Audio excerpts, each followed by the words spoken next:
In this video, we'll be doing the front back determining the shape for the strip construction handbag.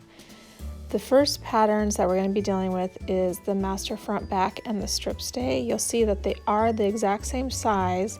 The strip stay just has a hole in the middle. That hole in the middle will be your actual bag. So the first thing you'll do is make the front and back, and then you'll do your strip stay. You'll see here, they are the same size. And if you're really careful cutting out the center piece out of the center of your strip stay, that can become your lining master. So if you're careful, hold on to that piece because you'll trace that and add seam allowance later. All right, so let's begin. You'll have your front and back, determine the shape, as I've said numerous times. And your strip stay, which should be a 1/2 inch in from the outside edge of your front and back. So they are the exact same size when they line up. You'll see these circles are the exact same size, just the strip stay has the center cut out.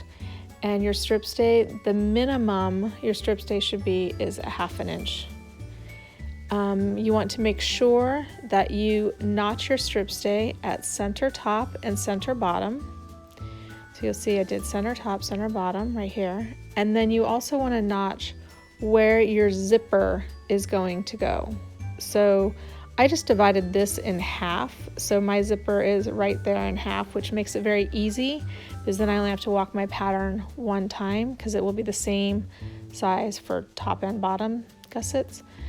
However, you can do it anywhere, kind of where I'm showing right here. You just don't want to go too close to the top because you want to be able to get into your bag. So I would say definitely do it longer rather than shorter. So I think a 1/2 is enough. And then you're going to walk the inside edge of your strip stay from your center bottom to the center, sorry about that, from the center bottom to the zipper notch. All right, and I wrote it here and realized that I walked it on the green side, so let's flip this. Just ignore me writing it on the back. All right, I don't want to start this recording over, so we're just going to keep going with it. Okay, so center bottom, walking slowly, slowly, slowly. Take your time because you want to make sure that this fits. This is a very important step. The walking is the most important. If you don't get it right, then your bag will not fit together and you'll have to start over.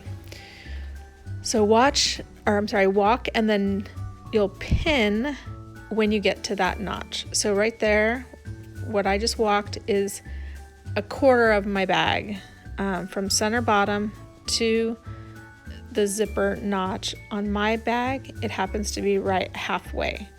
You can definitely do it, make it longer or shorter. Just remember, don't go too short because then you won't be able to get into your bag. So it's better to err on the too long than too short. All right. So now to make this pattern, this is for the bottom, master bottom gusset. You will score your pattern paper, obviously, and then decide on whatever depth you want it. Then you'll pin once towards the top, once towards the bottom to get the length of the gusset. And, the depth is however deep you want it to be. It could be much wider if you want. The one thing with this bag is it can tend to get a little saggy if you do it too wide. So just bear that in mind. And then from here, since my bag is symmetrical, meaning, it's a circle and I happen to notch it center top, center bottom, and then the zipper is notched in the same spot on both sides, so everything is the same measurement. I don't have to walk my bag a second time. I can use that same measurement that I used for my bottom gusset length as the top. Now to measure a zipper properly, you do not measure the teeth.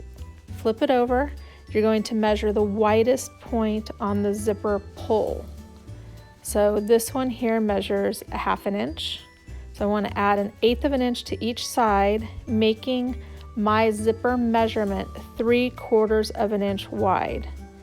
So when it says in the notes how to do the width of the top zip gusset, you're going to subtract half of your bottom.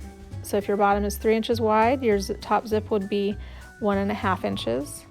And then my zipper is 3/4, so half of that is 3/8. So I would take away an additional 3/8 inch from the top zip gusset. So when it's all sewn together, they would be the same width.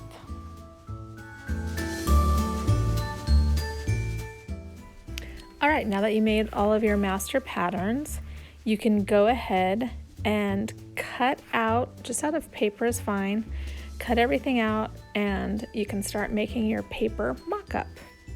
All right, see you later.